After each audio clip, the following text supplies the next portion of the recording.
The Shasta County Board of Supervisors voted 3-2 to send a letter to the California State Attorney General about the Zogg Fire settlement.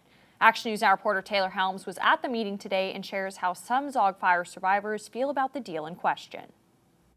People who live in Aigo Ono spoke today during public comment, asking for transparency and urged the board to send the letter to the California State Attorney General, Rob Bonta.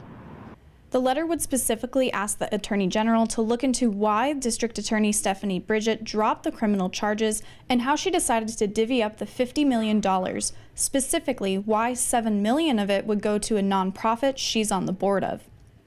One woman expressed concerns over how much money is going back into the community of Aigo Ono, saying that it's not enough. My children attend Aigo Ono School, which, by the way, doesn't have a fire hydrant.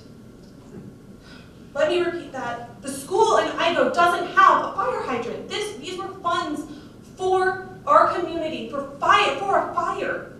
We made some calls and sent emails, and we're waiting to hear back. But in the meantime, we looked on Google Earth and saw that there are no fire hydrants on either side of the road or on the front side of the school property. I spoke to two people living in the Aigo Ono area, and one woman says she's torn on the decision today to send the drafted letter, and that it was disappointing to see that Supervisor Tim Garman, who represents their area, voted against sending this letter.